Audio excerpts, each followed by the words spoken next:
to power.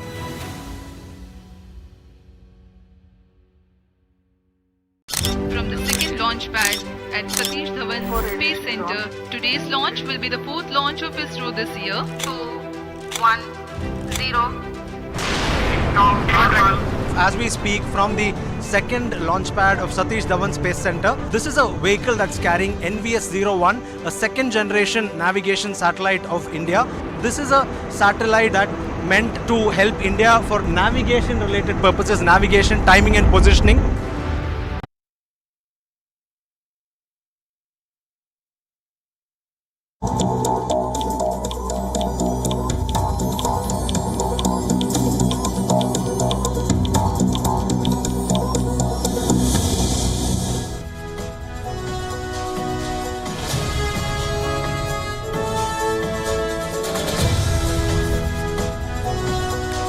Hello and welcome. You're watching Gravitas with me, Mohammed Saleh, and let's get this show started.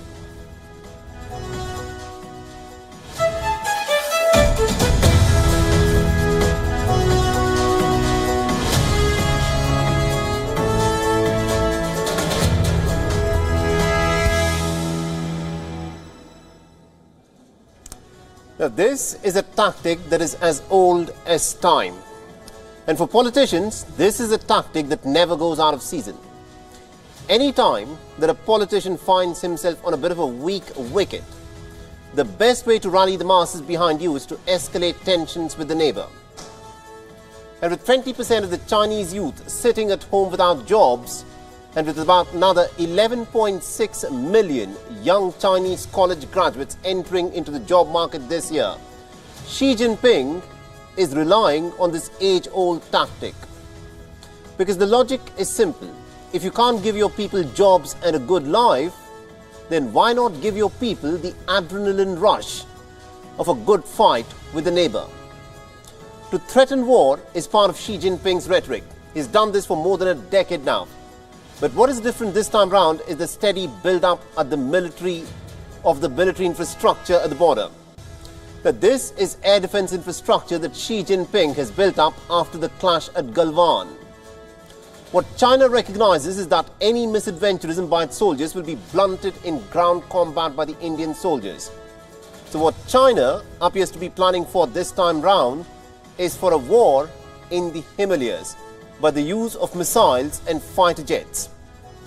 The China's muscle flexing will begin not with a conflict over Taiwan, but rather with a plot to try and surprise India. And on Gravitas tonight, we will explore this Chinese master plan on why Beijing is itching for a conflict with India.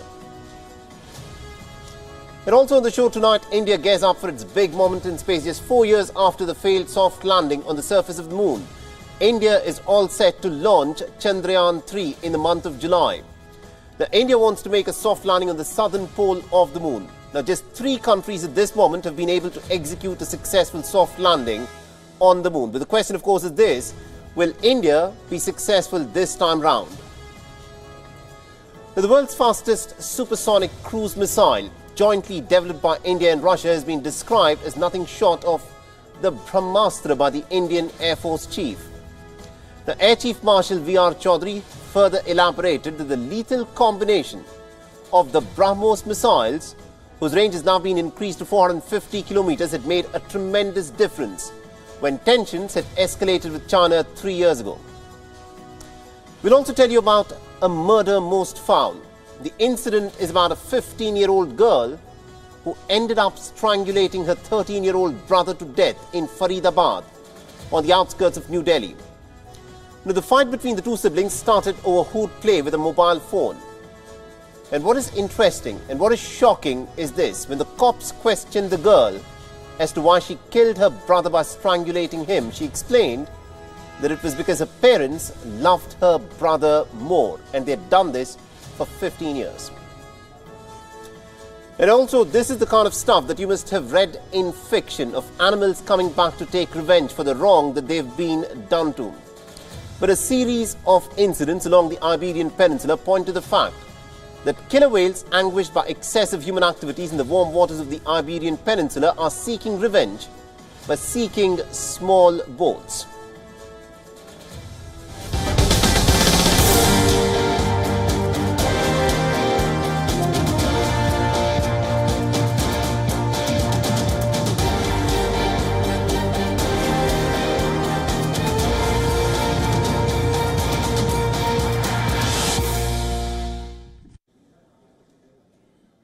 So this is the big story tonight. Is a war breaking out over the Himalayas? Will the Indian troops soon have to march to the battlefield?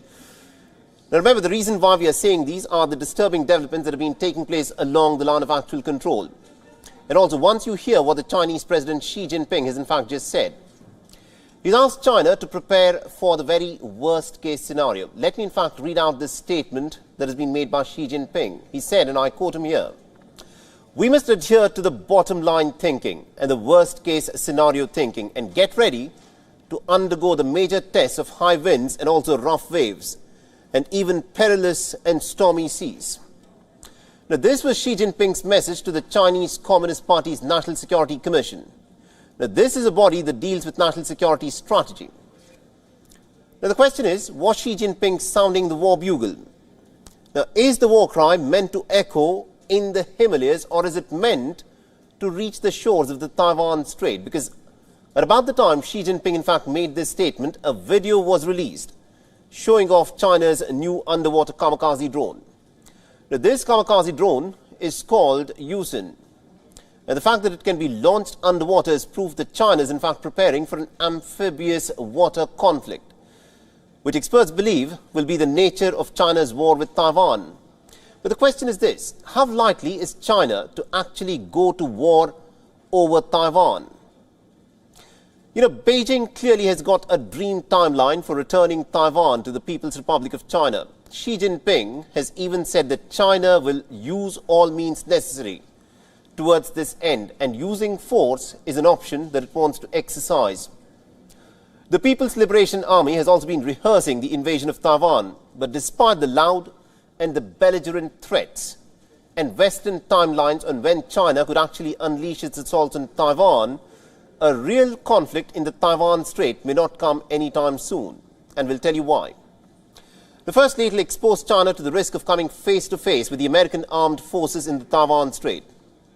Remember, US warships routinely sail through the Taiwan Strait, and on the 17th of April, for example, the USS Milius conducted one of those quote-unquote routine transits through the Taiwan Strait.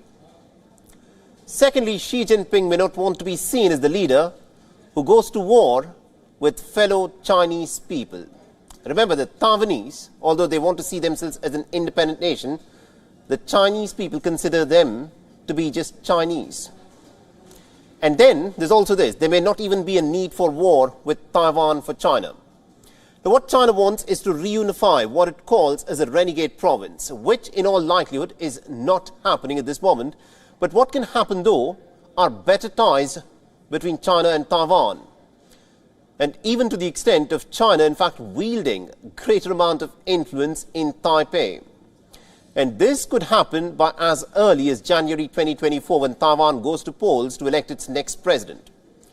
The incumbent President Tsai Ing-wen and also her party, the DPP, also known as the Democratic Progressive Party, rejected the prospect of Chinese unification. But the opposition party, the Kuomintang, wants more friendlier ties with China, and this could of course make all the difference. Now, as recently as February, the Kuomintang leader Andrew Tsai had gone on a 9-day visit to China, and also what's more, this was of course his second visit in 12 months. The Kuomintang actually hopes that these visits will help the party return to power early next year by showcasing that under its leadership, Taiwan can have a working relation with China. Now, some opposition leaders are asking to turn the Kinmen Islands into a demilitarized zone. So let's show you where the Kinmen Islands are. Now, this, of course, is a group of frontline islands. They're extremely close to mainland China. They're just about 2.5 miles away from the Chinese mainland. Now, these islands were heavily shelled during the two Taiwan Strait conflicts till about 1979. And now, the Kinmen Islands want to avoid a repeat of history. For some members of the Kinmen County Council are proposing that this archipelago should be turned into some kind of a demilitarized zone. They're also proposing for a bridge to be built connecting the Kinmen Island to China. Now, Xi Jinping, of course, is well aware of all of this, and he gets the fruitlessness of going to war with Taiwan. So does that mean that his recent comments were aimed at India? Diplomatic tensions are already running high between New Delhi and Beijing. Now, you must have read reports of the Indian journalists being denied Chinese visas. China claims that it started it by cutting short the visa of the Chinese journalists. Now, here's, of course, the bigger question. Is Xi looking to escalate tensions? And if he's trying to do so, then why would he want to escalate tensions? His comments on preparing for the worst are in fact counterproductive to his ambition of playing a larger global role. They contradict his diplomatic victories in West Asia. So why is Xi Jinping doing what he's doing? Now, we think that he's actually trying to distract the attention of the Chinese population from an almost insurmountable crisis that China faces. Now, Xi Jinping is trying to paint India as the enemy so that the Chinese do not spot the real enemy at home. What we are talking about is the Chinese economy. It's in a complete mess. The Chinese banks are on the verge of collapsing. There are no jobs in the Chinese market. 20%, you must hear it again, 20% of the Chinese youth at this moment are sitting at home. They are unemployed and they can't get jobs. To top that, there are 11.6 million young Chinese graduates who are entering into the job market this year. How do you provide them with jobs and how do you feed them? And if you can't give them jobs, then what do you do? The country has got two things to offer them.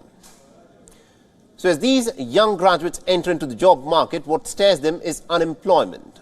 And secondly, they could be underemployed. Now, even those returning with fancy degrees from foreign universities back to China are being forced to work menial jobs. There's also growing frustration amongst the Chinese youth. They're extremely angry and Xi Jinping is trying to distract them from their reality. So he is pointing across the border over the Himalayas and he's trying to trigger a war with India. He's taking pages from the old playbook. When things aren't going well at home, then why not march to the battlefield? The ties between India and China have gone south since the 2020 Ladakh standoff, and in many ways, the Galwan clash was the final nail in the coffin. Ever since then, both sides have in fact deployed tens of thousands of troops along the border. And it is not going well with China that United States and India are looking to upgrade their strategic partnership. There are talks of a big defense technology deal that could be announced later this month, and we'll tell you what, brace yourself for the worst, because the violent messaging from China is likely to get more strident as the countdown, of course, begins for the Indian Prime Minister Narendra Modi's state visit to the United States, something that will keep you on top of from Ground Zero on Gravitas.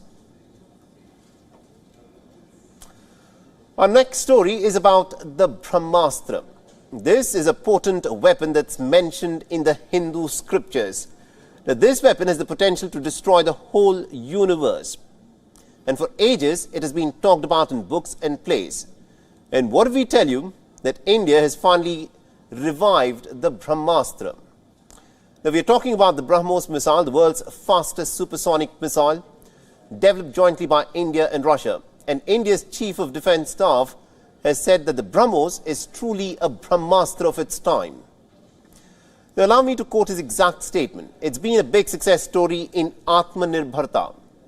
It has also fortified India's deterrence power. The missile system has been successfully operationalized by 3 services and is truly a Brahmastra of its times. Now, this statement is not an exaggeration at all. Just look at what the missile is capable of. It can fly at almost 3 times the speed of sound at Mach 2.8. This missile is technologically at this moment is almost impossible to intercept. It has a range of nearly about 300 to 500 kilometers, and this is way more than most cruise missiles around the world. It can also carry a 250 kilogram warhead. And lastly, the BrahMos is also nuclear capable. And a full throttle preemptive nuclear strike can put out the enemy's offensive capabilities altogether. So this missile is all powerful, and it is now set to become even more lethal. Now look at this report. The Chief of the Indian Air Force has called for the BrahMos variant. You see, currently, only the IAF's Sukhoi 30 MKI fighter jets are equipped with the air-launched version of the BrahMos. Now, the Indian Air Force wants to change this. It wants to develop a smaller version of the cruise missile that can be fitted into smaller jets, like the Russian-made MiG-29 and the French-made Mirage 2000, along with the indigenous light combat aircraft. Now, this is what the Indian Air Force Chief, Air Chief Marshal V.R. Chaudhary, had to say about the plans. Let me, in fact, quote him to you. Now, achieving this milestone will be one of the biggest leaps that we can achieve in Atmanirbharta. As the situation unfolded along the northern borders 3 years ago, we realized that the potent weapon can be used very effectively for a land attack. And that made all the difference in the confrontation with China. Now, for the unversed, the Air Chief Marshal was referring to the India-China border, a land border that spans over 2,100 miles. The two countries are locked in a border standoff. Now, 2 years back, the first fatal confrontation between the two countries since 1979 took place. It took place in 2019. And this had, of course, plunged the bilateral relations between India and China to their lowest point in decades. Now, India plans to deploy the smaller version of the BrahMos in this region if the need were to arise. The next question, how will the new missile be? Well, the current air-launched BrahMos weighs around 2.5 tons. The next generation of BrahMos is expected to be about 1.2 tons. It will be lighter and it will be stealthier, and that will make a lot of difference. The Su-30 MKIs will be able to carry at least 4 of them, while the light combat aircraft will be able to carry about 2 of these stealth missiles. The BrahMos Aerospace has already begun work on this. The trials of the air-based systems will begin towards the end of 2024. Now, interestingly, the need for such a missile has also arisen from the Russia-Ukraine war. The Indian Air Force is very closely watching the war in Eastern Europe. And given how many weapons and weapons platforms have been used, have been sourced from Russia, this, of course, is going to be very crucial. So the Indian Air Force is observing the war to gauge the success of the tactics concerning air power. The development of the next generation BrahMos missile stems from this strategy, and this will, of course, make all the difference when the war, if it were to break out over the Himalayas. Now, while a lot of us are discussing wars, cross-border conflicts, brewing international tensions, not many are talking about or addressing the battles that people fight inside their homes. Now, these are battles of identity, a battle for equality, of acceptance and love. And these struggles are very real. And these struggles can be deadly, and often they can end with tragic consequences. So let me tell you about one such incident tonight. Believe it or not, this is an incident that involves 2 young children, a brother and a sister. A 13-year-old boy was strangulated by his elder sister. He was 13 years old and the sister is 15 years old. Now, on the 30th of May, she chose to kill her little brother. The question that everyone is going to ask is, why would a sister kill her young brother? What could have possibly forced a young girl to murder her younger sibling?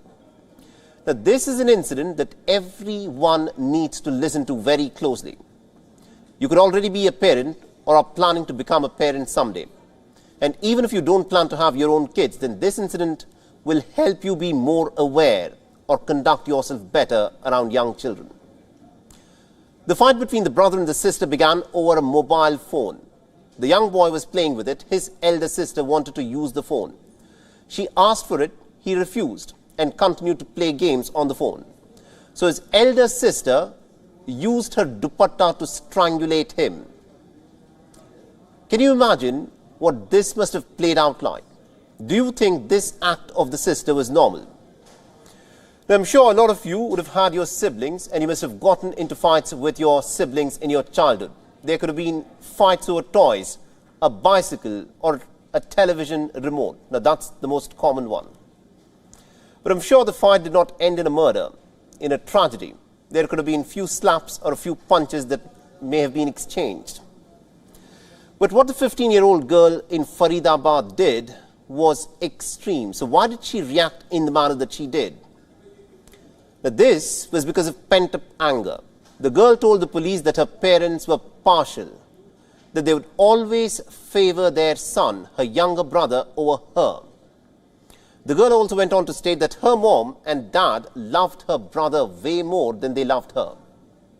Now, you're thinking as to how did she possibly know this? Now, guess what? Children know, they understand, and they're very keen observers of what happens around them. The 15-year-old girl must have been neglected as she grew up. She must have seen her brother be pampered more. Maybe he received more gifts than she did, had more clothes than she got, or generally had more leeway than she ever had with her parents. Maybe his birthday was celebrated in a much more grander manner than hers, or maybe it was none of the above, but something as seemingly small as being regularly given a better and a bigger serving of food than her. Now, all of this may sound bitter when we say this, but the truth is, even today, a lot of Indian families function in this manner.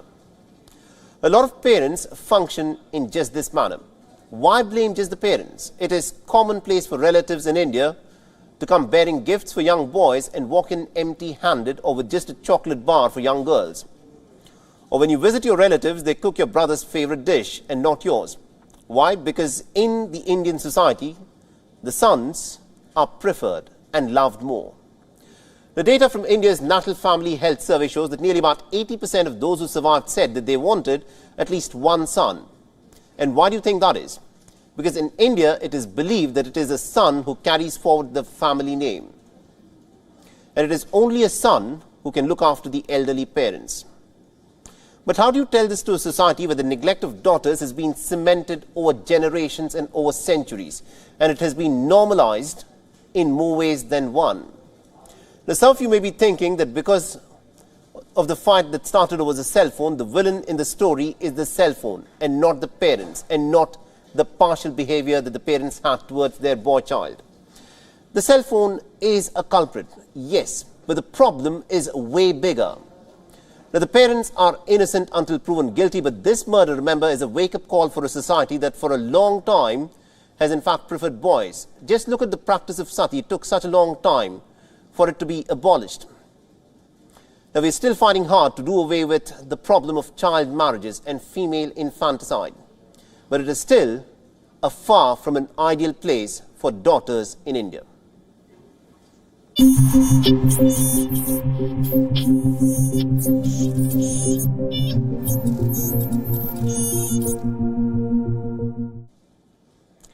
Now, imagine a world where AI decides what's good for you. And this is happening at this moment as we speak.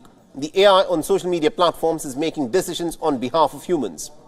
Now, AI judges what is harmful content and removes it. But by doing so, what it is doing is removing evidence of potential human rights abuses. And this has led to the victims of war not getting stuff such as asylum. And most importantly, it is also hiding the hard-hitting truth from us. But how are big tech companies looking to address this problem? Our next report gets you the details. Imagine this scenario. You own a pharmacy in Syria. A barrel bomb crashes nearby. The blast fills the surroundings with dust and smoke. You rush out and see dead bodies lying everywhere. The media captures the bombing raid and uploads it on social media platforms. Now, when you request the EU for asylum, officials ask you for simple proof to check if you were present at the scene. You check online and all the videos are deleted. No proof, no asylum, you are left stranded. This is a real story of a Syrian resident who faced a bomb raid. The man did not get asylum because AI thought the attack video was too graphic. You see, social media platforms are removing footage that could help prosecutions. What's even more problematic is that they're not even archiving it. Experts say that it is fair for social media platforms to police content, but the problem seems to be with the AI machines. The advanced tech fails to moderate violent images from wars. So AI lacks the nuance to identify human rights violations. How can the footage help victims of war? A video or image can hold key clues to an incident. Experts can determine what transpired on a battlefield by noting the date, the location, or even the suspect from a post on a social media platform. What do social media companies have to say about this? Platforms like Meta-owned Facebook say they will only respond to legal requests from law enforcement agencies. This means that if you're an ordinary citizen asking them not to remove your post, sorry, but it will be taken down. YouTube says that it has exemptions for graphic content, but the platform is not an archive. It says that users are responsible for preserving their own content. So should we not trust social media platforms with our information? How will it help if companies consider archiving our data? Experts say that even if content is deleted online, social media platforms should consider archiving posts. The posts are more powerful than you think. Proving that a war crime has been committed is really hard, so we need as many sources as possible. To keep it simple, verification of a crime is like solving a puzzle. Think of the many posts on social media platforms as puzzle pieces. You put together the pieces to build a bigger picture, which at last explains and convinces people of what happened.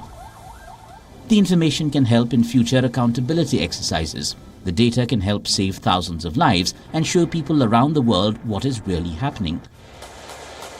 Artificial intelligence is still developing. Giving it the power of censorship is proving detrimental at this stage. Will social media platforms work on their AI? Will they consider creating an archive for deleted data? Bureau Report, WION World is One. Now let's shift our focus towards India for a bit. AI and India are going through a bit of a rough patch, and reports say that at least about 76% of the workers are worried in India that AI could in fact replace their jobs in the near future. This belief is also disrupting the productivity of a lot of workers. And what has caused the workers to believe this? Well, let's get into the details. While many Indian managers are promoting AI in the workplace, reports now show that the use of AI is proving meetings to be ineffective. 46% of the employees say that their absence in a conference meeting simply just goes unnoticed. And this comes while many workers are also getting lazy. About 83% of employees in white-collar jobs reportedly are using AI to do as much work as possible. This could definitely lead to AI doing pretty much all of their jobs at some point in the near future.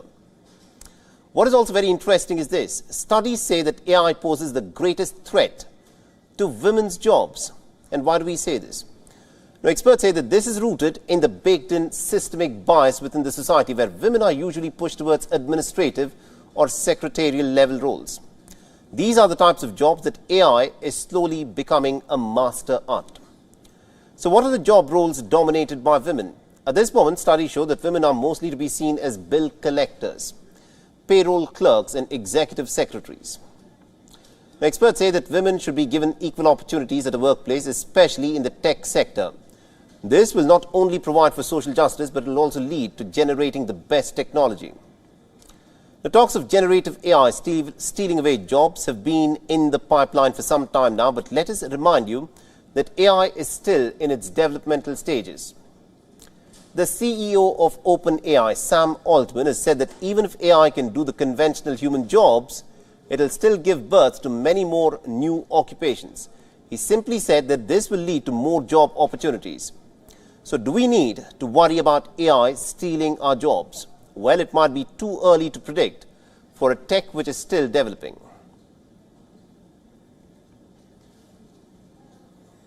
Our next story is from India, and this is the story of India's Chandrayaan mission, or the Lunar Exploration Mission. The very space mission that plans to take India to new heights. Now, India is all set to launch Chandrayaan 3, which is expected to take off on the 12th of July. And ISRO's Chandrayaan 3 mission aims to land the spacecraft on the south pole of the moon in less than 2 months' time. And this news comes with a confirmation from the ISRO chief, S. Somanath, who is pretty confident about the launch of the mission.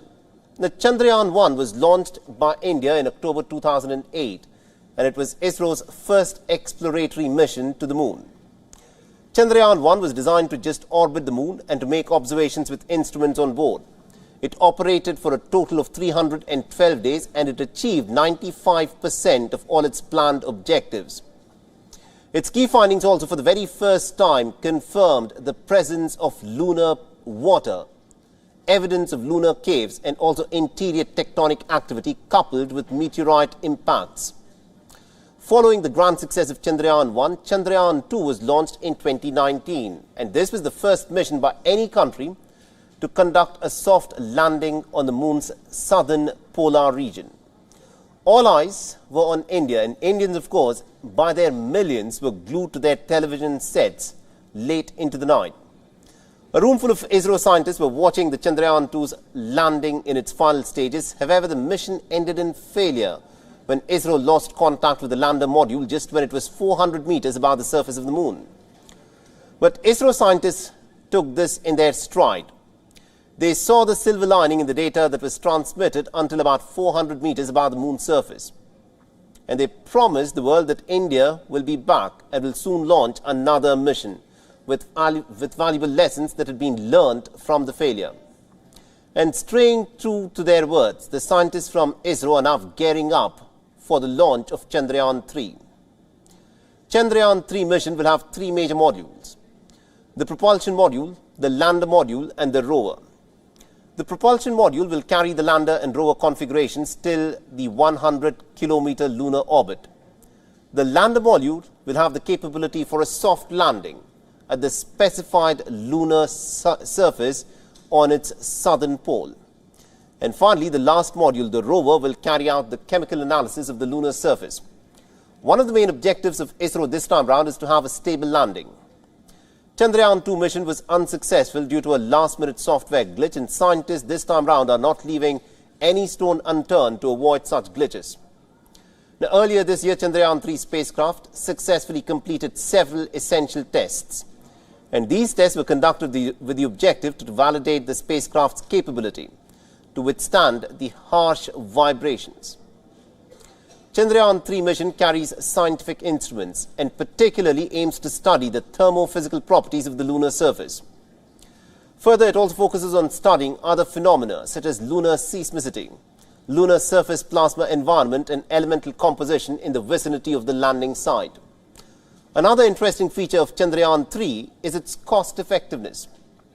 While Chandrayaan 2 was developed at a cost of $142 million, guess how much the Chandrayaan 3 has been developed with a cost of? It's been developed at an estimated cost of just $77 million. That's almost half of Chandrayaan 2. Now remember, this is not the first time that India has launched very cost-effective space projects. India had stunned the world when its Mangalyaan mission had reached Mars at a cost of just $74 million in 2013. This was a fraction of the $671 million that had been spent by NASA on a similar mission. The term Chandrayaan is derived from Sanskrit. It means a lunar spacecraft. So this July, all eyes of the space enthusiasts and of the general public will again be on India, as Chandrayaan 3 will be launched from the Satish Dhawan Space Center in Sriharikota, and we at WION will of course keep you updated as things unfold there. As we speak, India is hosting the Global Gateway Conference in the northeastern state of Meghalaya. Now, this is a conference between India and the European Union, and what is the aim of this conference? Well, the two-day meeting aims to boost connectivity in the northeast region, besides integrating it with neighboring nations such as Bhutan, Bangladesh and Nepal. So how will this be done? Through three pillars: digital, energy and transport. And with these three pillars, the conference aims to bring investments into the northeast region and boost connectivity with India's neighbors by identifying projects for joint implementation. We'll tell you how in just a bit, but first let's try and understand this global gateway and why the EU has come up with this body. Now, this connectivity strategy was launched by the European Union in 2021, and through it the EU promised to help the underdeveloped countries. How so? By developing high-quality digital energy and transport infrastructures. It also aims to strengthen health, education and research systems across the world. 2 years on, at least about 2 projects are presently underway, and there's a fiber optic submarine cable. It will connect several countries in northern Africa to southern Europe. And then there is the $5.4 billion hydropower plant in Tajikistan, which aims to reduce Central Asia's dependency on Russian energy. And now the Global Gateway has come to India with the aim of strengthening ties with New Delhi and countering China's Belt and Road initiative in the region. You see, the EU wants to provide an alternative to the BRI and help countries to gradually move away from Beijing and end CCP's dominance in certain sectors and diversify its own supply chains. Now, take semiconductors, for instance. A large number of semiconductor manufacturing involves design and intellectual labor. And India has a clear advantage in this field, as many of the semiconductor design engineers globally are of Indian origin.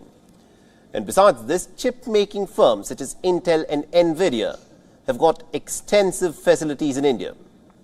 And these facilities are flush with the Indian talent that is working on design problems. Now, the Executive Vice President of the European Commission has in fact explained things pretty aptly. She said, and I quote, India plans to boost semiconductor production as a perfect example of how the EU-India ties could give muscle to Brussels' idea of de-risking. Quantum computing and technologies developing beyond 5G are areas where India could, of course, offer trusted vendors for Europe in the near future. To put it simply, the aim of the European Union is to increase India's importance as a geopolitical partner vis-à-vis their mutual interest in sustainable connectivity. And this will be done by establishing sustainable digital transport and energy networks, besides ensuring the flow of people, goods, services, data and capital, all of which will be centered on equity and inclusivity for the benefit of both the EU and of India.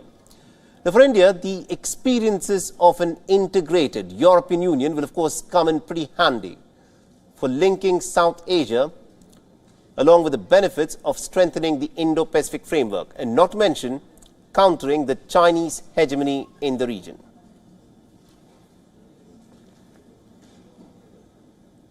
Now, this is a kind of an embarrassing soup that you'd not expect your flight to land into. A Pakistan International Airlines, or a PIA flight, was seized in Malaysia. Guess why this happened? This happened because of the country's severe cash crunch and because Pakistan has not paid its dues. Now, Pakistan had leased the Boeing 777 from Malaysia, but now it does not have the money to pay for it. It owes about $4 million to AerCap Holdings. But the PIA spokesperson, Abdullah Hafiz Khan, insists that the dues amount to just about $1.8 million and they've already been paid for. Now, the plane's passengers had to be accommodated in another flight, and reports say that the plane will operate as a normal commercial flight from Kuala Lumpur. Now, this, remember, is not happening for the first time. The same plane was also seized by Kuala Lumpur Airport back in 2021, and it happened over this same issue of non-payment of dues. Now, PIA owed as much as $14 million to the lessor, and the Pakistani diplomats had to intervene. They assured that the dues would be cleared, and after 2 weeks, the plane, of course, returned to Pakistan with 173 passengers.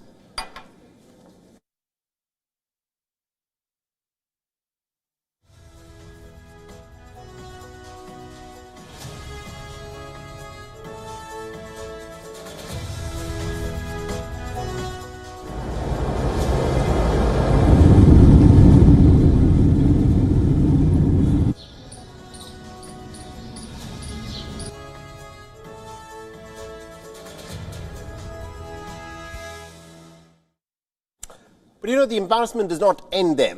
Pakistan at this moment is in the middle of a serious economic crisis. Its forex reserves have in fact plunged to alarming levels. But its state carrier has been struggling since even before the cash crunch. In July 2020, the European Union had banned the PIA flights. Why? Because 262 Pakistani pilots reportedly had got some dubious licenses. The country itself made this announcement and it came to bite it back. Now, the ban was for 6 months initially, but EU decided to retain it further. And since then, the PIA has been riddled with several financial woes. It has time and again raised safety concerns, and quite rightly so. And remember the fatal crash that took place in 2020.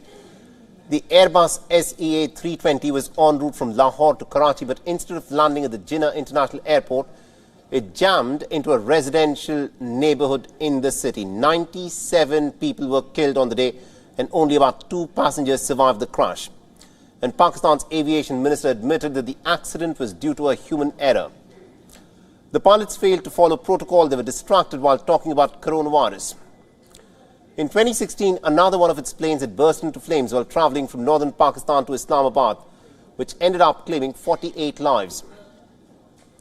You see, the PIA has a bit of a checkered safety record, and now add Pakistan's economic crisis to the mix, Now, for those who are travelling in the Pakistan state liner, one can never be sure if the PIA Airlines flight will be seized for non-payment issues the next time you travel in it.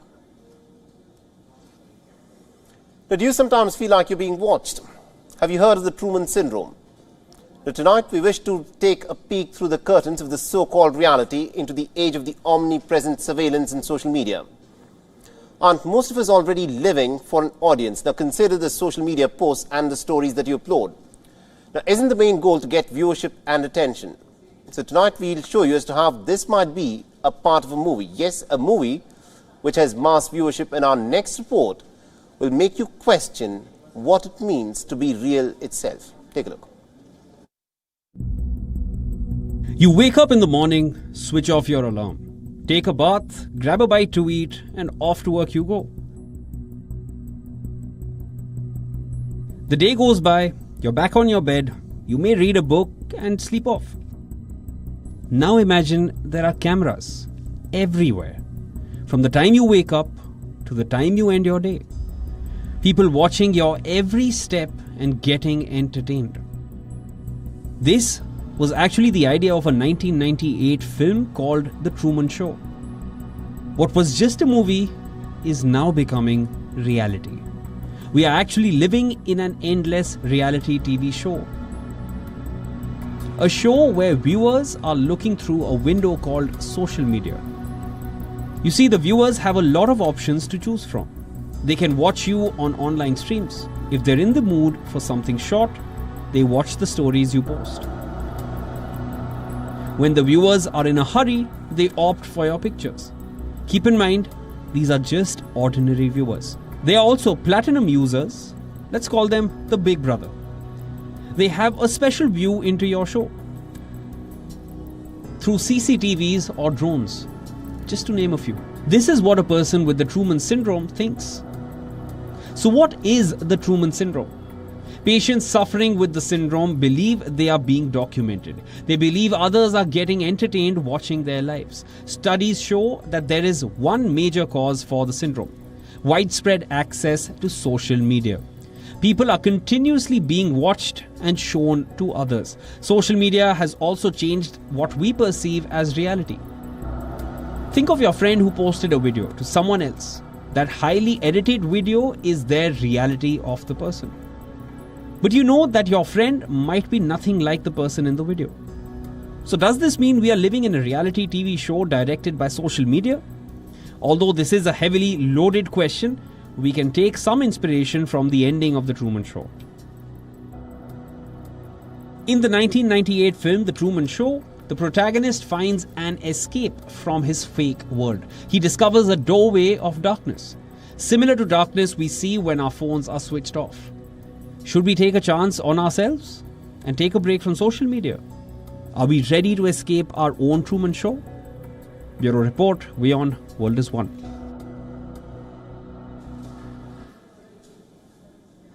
Now, before we talk about our next story, I want you to take a look at some of these headlines. Now, killer whales or orcas severely damaged a sailing boat off the coast of southern Spain. They rammed into the boat and also broke its rudder, and then they pierced its hull. The Spanish authorities raced to try and save the sinking vessel, but it was in such disrepair that it had to be towed to the shore. Now look at this one. A British couple were enjoying a sailing cruise off the coast of Morocco. A pod of orcas then suddenly surrounded their boat and started bumping into it. And the attack continued for over an hour. It was coupled with high winds and big swells, and the couple was terrified. But thankfully, the crew navigated the boat to safety. And now here's another one. A Swiss sailing yacht was attacked by 3 killer whales just off the coast of Gibraltar. It had 4 crew members on board. The impact was so hard that they had to abandon it. The yacht could not sustain the damage and soon sank afterwards. You see, nature knows how to heal itself, and it is clear from how these orcas have been behaving that they are doing this deliberately and they are sinking ships. Researchers too now believe that they are doing this intentionally. Their ambushes seem coordinated and they appear to be purpose-driven. Now, despite being called killer whales, normally these whales are not considered dangerous for humans. Now, recently, they've done some serious damage to a series of boats. So why is this happening? So let me tell you what the leading theory behind this behavior of the orcas is. Now, researchers believe that orcas are taking revenge. Their actions appear to be clearly motivated, and speculation is that a female killer whale had suffered a pretty traumatic incident with a boat. Now, the scientists are calling her White Gladys. They claim that this trauma caused her to start attacking vessels, and she taught this aggressive behavior to other orcas, who further passed it on to their children. Now, orcas, remember, are extremely intelligent. It is true that they are capable of teaching one another certain behavioral patterns, and this also includes violent actions. In the past few years, hundreds of attacks have been recorded in the Iberian Peninsula. In a majority of them, the orcas struck the underbody of the boat. The interactions have been brief and caused minimal damage to the vessels. But on at least about 3 separate occasions, including the ones that we told you about, the orcas have sunk the boats. For what exactly are these killer whales seeking revenge? Do we even need to say it out loud? Well, it's most likely for human behavior and human disturbances in these water bodies. Boats, remember, disrupt aquatic life, and not just that, they also prey on aquatic creatures. Many times this leaves other predators scrambling. The orcas of the Iberian coast have to compete with the fishing vessels for food, and they follow ships to snag their prey. The bluefin tuna, before fishermen can in fact reel them in, and this puts the aquatic mammals at risk. They could get stuck or entangled, and scientists have seen killer whales in these waters with fishing lines hanging from their bodies, and it is not a pretty sight to see. Now, the IUCN, or the International Union for Conservation of Nature, classifies the Iberian orcas subpopulation as critically endangered. And if humans are going to threaten them like this, then of course they're going to fight back sooner rather than later. This is their survival instinct. And the harsh truth is, humans are a bigger threat to orcas than orcas are to us. All right, let's also now take a quick look at the global headlines. A divided U.S. House of Representatives passed a bill to suspend the $31.4 trillion debt ceiling on the 31st of May, with majority support from both Democrats and Republicans to overcome opposition led by hardline conservatives to avoid a catastrophic default. The Republican-controlled House voted 314 to 117 to send the legislation to the Senate, which must now enact the measure to get it to President Joe Biden's desk before the 5th June deadline. European leaders met today for a security meeting during the European Political Communities Summit in Moldova. Ukrainian President Volodymyr Zelensky took part in the roundtable. Earlier on Thursday, he reiterated Ukraine's desire to join the European Union after arriving in Moldova, which borders Ukraine. Elon Musk told staff of a Tesla factory in China's commercial hub of Shanghai that the cars, it turned out, were not only the most efficient, but also of the highest quality. The video of Musk's visit to Tesla's Shanghai factory, the automaker's biggest production hub, showed him making an address and posing for photos with a Giga Shanghai sign, flanked by hundreds of employees. Floodwaters blocked a road in northeastern Spain on Wednesday as several provinces remain under heavy rain alert. A powerful water current was seen flowing down and reaching a main road in the Catalan town of Sant Pere de Ribas, forcing cars to drive back as water kept flowing down. Ships from the Coast Guard of the United States and Japan arrived in Manila for a week-long trilateral maritime exercise in the South China Sea with their Philippine counterparts. This is the first such trilateral exercise between the three nations at a time of growing concerns about China's belligerent moves in the region. Uganda's President Yoweri Museveni has defended the signing of one of the world's harshest anti-LGBTQ laws, with punishments up to and including the death penalty. He said such harsh punishments are needed to prevent the LGBTQ community members from disorienting and recruiting others. NATO peacekeepers behind razor wire barriers guarded Leopsavic's municipal building, where its ethnic Albanian mayor remained inside since entering it amid Serb protests. Days of unrest in northern Kosovo have prompted NATO to send additional troops to stave off violence after the mayors were installed last week despite an official 3.5% election turnout. Dramatic bodycam video captured the moment a car went airborne after hitting a stationary tow truck ramp in Lowndes County, Georgia. The bodycam footage from a Lowndes County sheriff's officer showed the car approaching the tow truck on Highway 84 at speed, hitting it and go airborne for a few dozen meters. The driver, a 21-year-old woman from Tallahassee, Florida, survived the crash but temporarily sustained serious injuries. And with that, it's a wrap on this edition of Gravitas. We'll leave you with Gravitas images. Have a good night.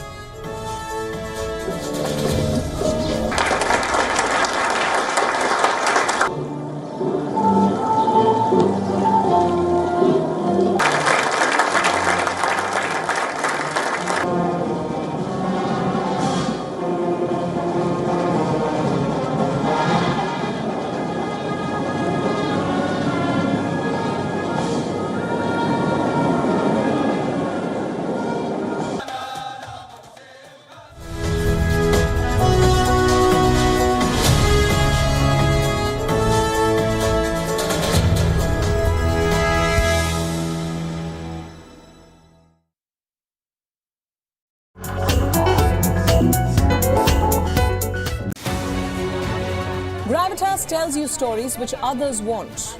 And tonight we will tell you about this new strategic map that is being drawn. They say your enemy's enemy is your friend. Is that the foundation of the new defense bridge between India and America? This is what separates us from others who claim to be telling you global stories that matter. In the last 3 days, WION has been traveling across Syria. You are in Latakia city right now. Tell us, what is the situation on ground? At Gravitas, we don't just tell you stories from selected countries from around the world. 2 years since the Myanmar military coup, the people of Myanmar continue to live in a nightmare. Because it does not suit their propaganda, or because they are too scared to speak truth to power.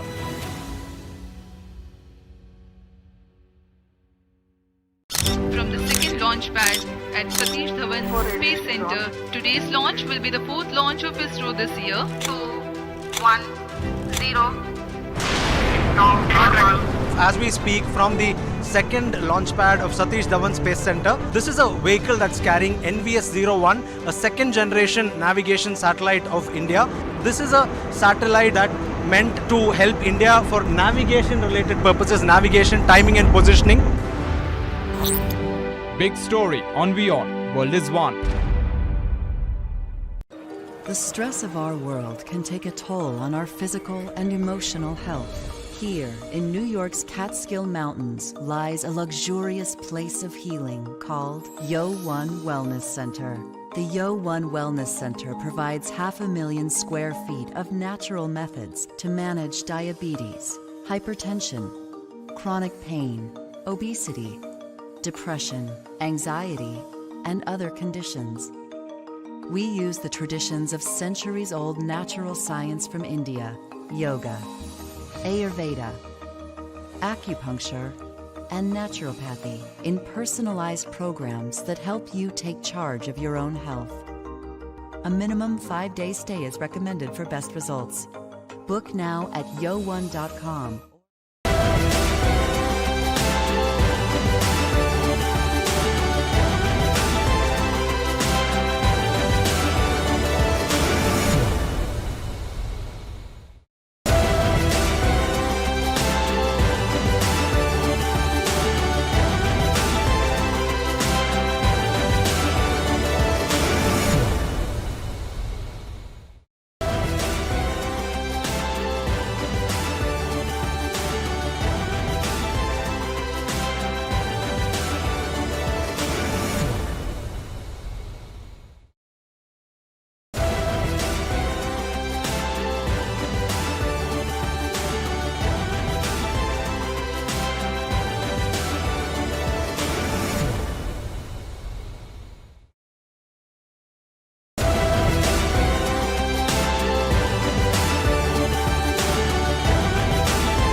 Stay connected with the world through WION.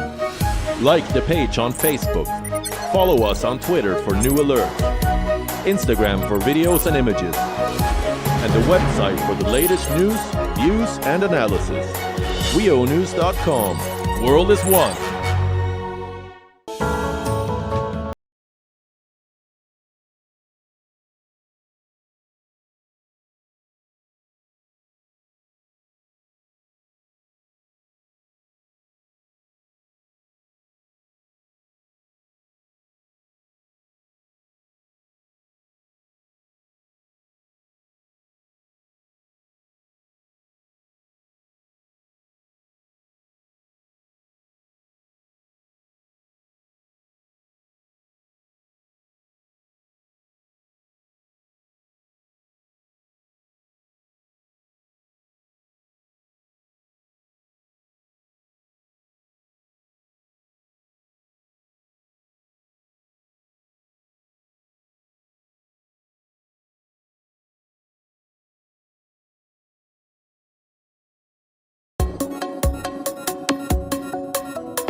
Gravitas tells you stories which others won't. And tonight we will tell you about this new strategic map that is being drawn. They say your enemy's enemy is your friend. Is that the foundation of the new defense bridge between India and America? This is what separates us from others who claim to be telling you global stories that matter.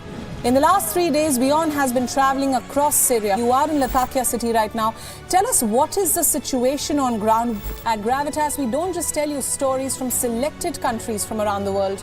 2 years since the Myanmar military coup, the people of Myanmar continue to live in a nightmare.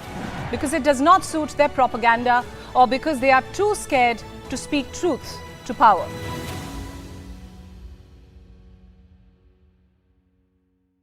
From the second launch pad at Satish Dhawan Space Center, today's launch will be the fourth launch of ISRO this year. 2, 1, 0.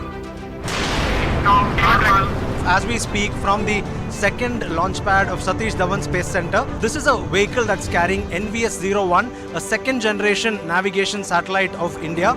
This is a satellite that meant to help India for navigation related purposes, navigation, timing and positioning. Big story on WION. World is one.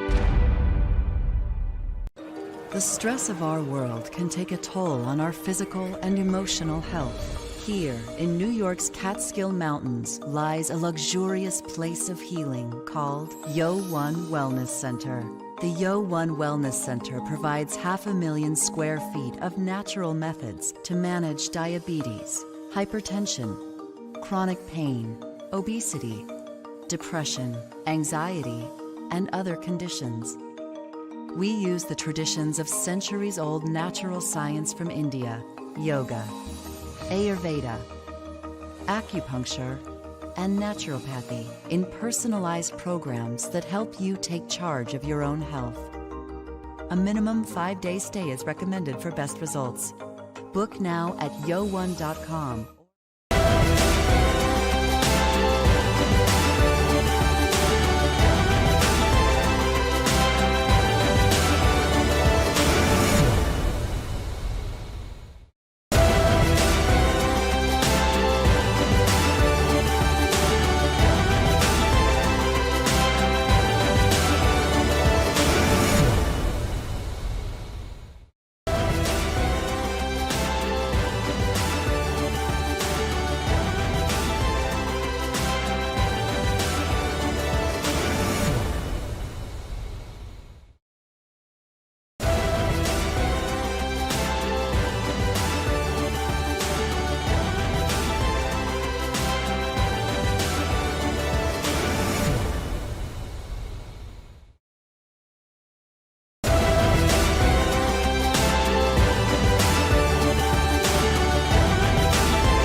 stay connected with the world through WION. Like the page on Facebook. Follow us on Twitter for new alerts. Instagram for videos and images. And the website for the latest news.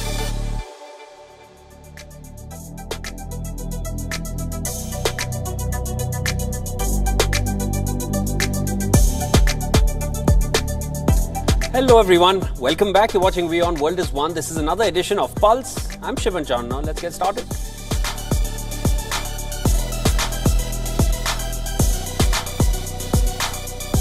A day after Chinese President Xi Jinping warns of worst case scenarios and complex security challenges in the region, former Indian Army Chief General VP raises concern on the China threat for India, predicts more India-China skirmishes on the line of actual control.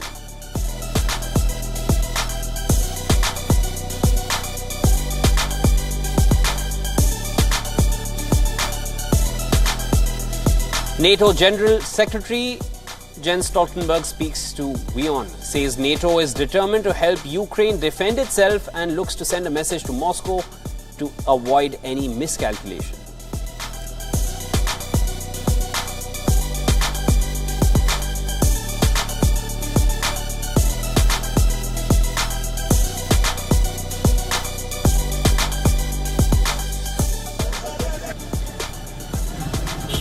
Pakistan police arrest PTI party President Chaudhry and former Punjab Chief Minister Parvez Ilahi for disturbing public order. Ilahi is accused of corruption and has terror charges against him for violence while resisting arrest.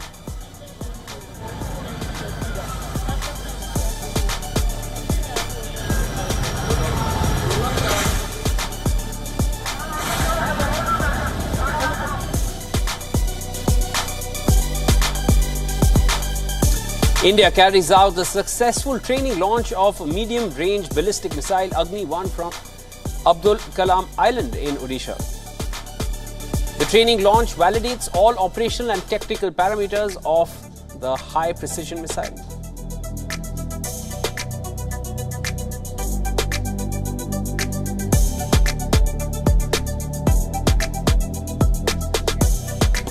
Iga Swiatek continues her title defense at the French Open with another comprehensive win. The top seed defeats American Claire Liu to reach the third round in Paris.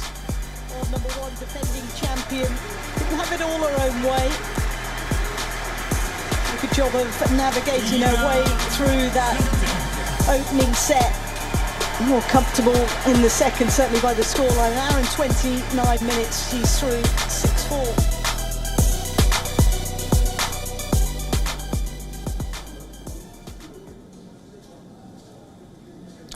There are big tremors to Chinese President Xi Jinping's address, saying China faces complex and difficult security concerns, warning people in China to prepare for a worst case and an extreme scenario. Indian security experts have raised concerns of the threat to India. Xi Jinping, who presided over a meeting of the National Security Commission, said the complexity and severity of national security problems faced by the country increased dramatically. Now, the latest